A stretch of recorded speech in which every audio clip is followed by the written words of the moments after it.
ಕಾಲ ಚೆನ್ನಾಗಿದೆ.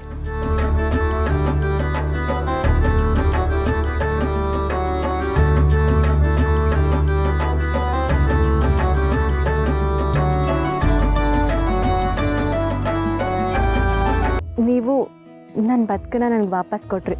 ನಾನು ನಿಮಗೆ ಏನು ಕೊಟ್ರು ಕಡಿಮೆನೆ. ಹೌದಮ್ಮ, ನೀವಿಬ್ಬರು ನಿಮ್ಮ ಜೀವನೂ ಲೆಕ್ಕಿಸ್ದೆ ನನ್ನ ಮಗಳನ್ನ ಕಾಪಾಡ್ಬಿಟ್ರಿ. ಹಿಡಿದ ಕೆಲಸನ ಛಲ ಬಿಡದೆ ಸಾಧಿಸೋ ಛಲ ಇರೋರು ನೀವು ಅನ್ನೋದು ನನಗೆ ಗೊತ್ತಾಯಿತು. ನಿಮ್ಮಿಬ್ಬರಿಗೂ ಒಳ್ಳೆದಾಗಲಿ.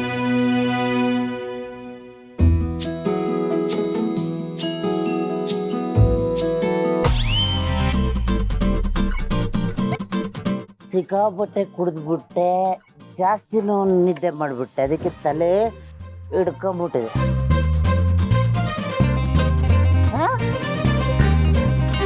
ಮದುವೆ ಆಗೋಯ್ತಾ? ಕಾಂತಮ್ಮನವರು ಬರ್ಬೇಕು ಬರ್ಬೇಕು. ಈ ಕಥೆಗೆ ಟ್ವಿಸ್ಟ್ ಸಿಕ್ಕಿದೆ ನಿಮ್ಮಿಂದ ನೋಡಿ. ಕೆಟ್ಟದನ್ನ ಮಾಡಿರೋದಕ್ಕೆ ಕೋಪ ಇದೆ, ಹಾಗೆ ಗೊತ್ತೋ ಗೊತ್ತಿಲ್ಲದೇನೋ ಒಳ್ಳೇದನ್ನ ಮಾಡಿದಿರಲ್ಲ, ಅದಕ್ಕೆ ಕ್ಷಮೆನೂ ಇದೆ. ಹಾಗಂತ ಬಿಡ್ತಿದ್ದೀನಿ ಅಂತ ಅನ್ಕೋಬೇಡಿ. ಬೆಂಗಳೂರಿಗೆ ಬರ್ತಿರಲ್ಲ, ವಿಚಾರಿಸ್ಕೊತೀನಿ ಬನ್ನಿ. ಬೆಂಗಳೂರಿಗ? ಹಂಗಾದ್ರೆ ಎಲ್ಲರಿಗೂ ಎಲ್ಲ ವಿಷಯನೂ ಗೊತ್ತಾಗ್ಬಿಡ್ತಾ? ಗೊತ್ತಾಯ್ತು. ಹೌದಾ? ಹಾಗಾದ್ರೆ ಬಂದೇರಿ.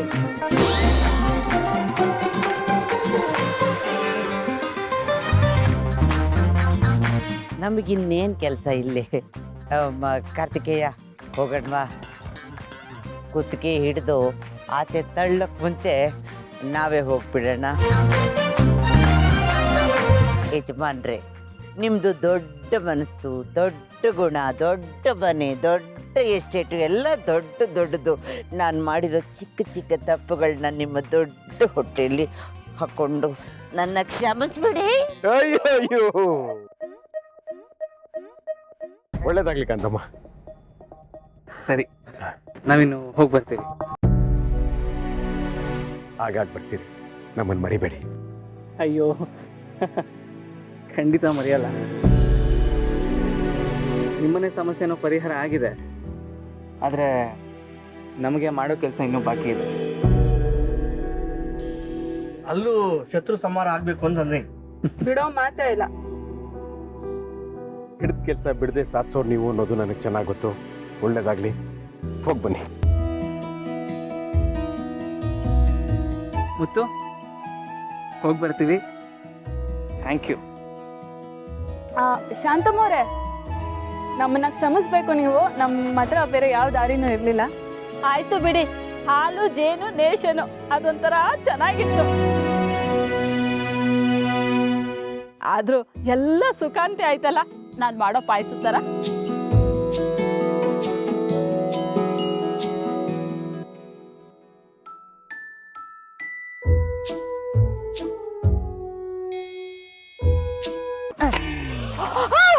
ಪುಟ್ಟಿ ಕಾವೇರಿ,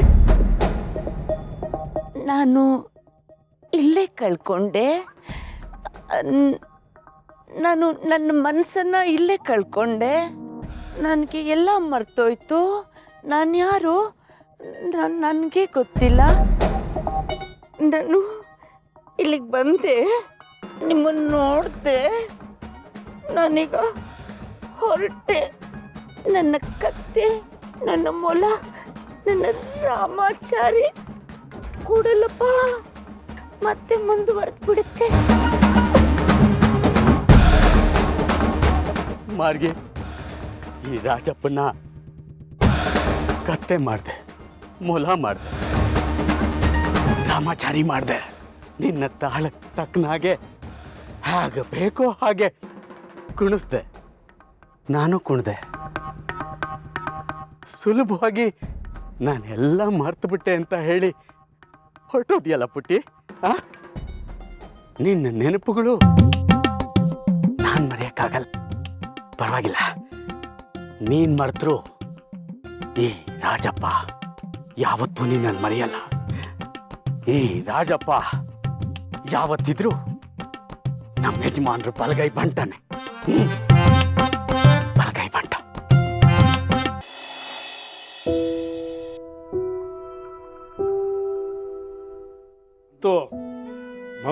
ಮನೆಗೆ ಬರ್ತಾ ಇದ್ದಾರೆ. ನೀನು ಮಗಳ ಜೊತೆ ತುಂಬ ಮಾತಾಡಬೇಕು ಅಂದ್ಕೊಂಡಿದ್ಯಲ್ಲ, ಎಷ್ಟು ಬೇಕಾದ್ರೂ ಮಾತಾಡು. ಅವರಿಬ್ರು ಬರ್ತಿದ್ದಾರೆ ಅನ್ನೋ ವಿಷಯ ಕೇಳಿ ನಿನಗೆ ಸಂತೋಷ ಆಗ್ತಿಲ್ವಾ ನಂದಿನಿ? ಯಾಕೆ ಏನಾಯ್ತು? ಅವರಿಬ್ರು ಬರ್ತಾರೆ ಅನ್ನೋ ವಿಷಯ ಕೇಳಿ ನೀನು ಕುಂದಾಡ್ಬಿಡ್ತೀಯ ಅನ್ಕೊಂಡಿದ್ದೆ, ಸೈಲೆಂಟ್ ಆಗಿದ್ಯಾ? ಮಗಳು ಅಳಿಯ ಮನೆಗೆ ಬರ್ತಿರೋದು ಸಂತೋಷದ ವಿಚಾರನೇ. ಆದರೆ ಅವ್ರ ಜೀವನದ ಬಗ್ಗೆ, ಅವ್ರು ಬದುಕ್ತಿರೋ ರೀತಿ ಬಗ್ಗೆ ಯೋಚನೆ ಮಾಡ್ತಿದ್ರೆ ಯಾಕೋ ಒಂಥರ ಹಿಂಸೆ ಅನ್ನಿಸ್ತಿದೆ ವೀರು. ನಿನಗೆ ಅರ್ಥ ಆಗ್ತಿಲ್ಲ? ಸುಬ್ಬು ಮತ್ತು ಶ್ರಾವಣಿ ಮದುವೆಯಾಗಿ ಎಷ್ಟು ಸಮಯ ಆಯಿತು. ಅವರು ಸಂತೋಷವಾಗಿ ಸಂಸಾರ ಮಾಡಿರೋದನ್ನು ನೋಡಿದ್ದೀರಾ? ಯಾವಾಗ ನೋಡಿದ್ರು ಇನ್ನೊಬ್ಬರು ಜೀವನ ಸರಿ ಮಾಡೋದ್ರಲ್ಲೇ ಇವ್ರ ಜೀವನನ ಕಳೀತಾ ಇದ್ದಾರೆ. ಅವ್ರ ಮದುವೆ ಆದಾಗಿಂದ ಒಂದಲ್ಲ ಒಂದು ಸಮಸ್ಯೆಗಳು ಎದುರಾಗ್ತಾನೇ ಇದೆ. ಆ ಸಮಸ್ಯೆಗಳನ್ನು ಎದುರಿಸ್ತಾ ಅದಕ್ಕೆ ಪರಿಹಾರ ಹುಡುಕ್ತಾ ಅವ್ರ ಜೀವನದ ಸುಂದರವಾದ ಕ್ಷಣಗಳನ್ನೇ ಮರೆತುಬಿಟ್ಟಿದ್ದಾರೆ. ನಿಜ ನಂದಿನಿ, ಹೊಸದಾಗಿ ಮದುವೆ ಆಗಿರೋ ಹುಡುಗರು ಸಂತೋಷವಾಗಿರ್ಬೇಕು, ಊರೂರು ಅಲಿತಾ ಇರಬೇಕು. ಇವ್ರ ಮದುವೆನೇ ಒಂಥರ ಗೊಂದಲದಲ್ಲಿ ನಡೀತು. ಈಗ ಗೊಂದಲಕ್ಕೆ ಒಂದು ಸುಳಿ ಸಿಕ್ಕಾಗಿದೆ. ಅವರು ಒಂದಾಗಿರಲಿ ಅಂತ ನಾವು ಆಸೆ ಪಡ್ತೀವಿ, ಆದರೆ ಅವರು ಅವ್ರ ಬದುಕನ್ನು ಬಿಟ್ಟು ನಮ್ಮಿಬ್ಬರನ್ನ ಒಂದು ಮಾಡಿದ್ರು. ಆಮೇಲೆ ನಾವು ಇಲ್ಲಿ ಬಂದು ಸೇರಿಕೊಂಡ್ವಿ. ಈಗ ಅವ್ರು ಇಡೀ ದಿನ ನಮ್ಮನ್ನು ನೋಡ್ಕೊಳ್ಳೋದ್ರಲ್ಲೇ ಕಳೀತಿದ್ದಾರೆ. ಹೀಗಿದ್ರೆ ಅವರಿಬ್ಬರು ಸಂತೋಷವಾಗಿ ಸಂಸಾರ ಮಾಡೋದು ಯಾವಾಗ? ನಾನು ಇದ್ರ ಬಗ್ಗೆನೇ ಯೋಚನೆ ಮಾಡ್ತಾ ಇದ್ದೀನಿ. ಯೋಚನೆ ಮಾಡೋದೇನು, ಒಂದು ನಿರ್ಧಾರಕ್ಕೂ ಬಂದಿದ್ದೀನಿ. ನಿರ್ಧಾರನಾ? ಹೌದು ನಂದಿನಿ, ನಾವು ಈ ಮನೆಗೆ ಬಂದಾಗಿಂದ ಒಂಥರ ಇವ್ರ ಮನೆಯವ್ರಿಗೆ ಹೊರೆಯಾಗಿದ್ದೀವ ಅಂತ ಅನ್ನಿಸ್ತಾ ಇದೆ. ಪಾಪ ಅವರು ಚಿನ್ನದಂಥ ಜನ, ಅವರು ನಮ್ಮನ್ನು ಹೊರೆ ಅಂತ ಟ್ರೀಟ್ ಮಾಡ್ತಾ ಇಲ್ಲ. ಆದರೆ ನಮ್ಮನ್ನು ನೋಡ್ಕೊಳ್ಳೋ ಬರದಲ್ಲಿ ಅವ್ರ ಜೀವನನೇ ಅವ್ರು ಮರ್ತು ಬಿಡ್ತಾ ಇದ್ದಾರೆ ಅಂತ ಅನ್ಸುತ್ತೆ. ಅದಕ್ಕೆ ನಾವು ಸ್ವಲ್ಪ ದೂರ ಇರೋದು ವಾಸಿ. ಹಾಗಾದರೆ ನಾವು ಬೇರೆ ಮನೆಗೆ ಶಿಫ್ಟ್ ಆಗೋಣವಾ?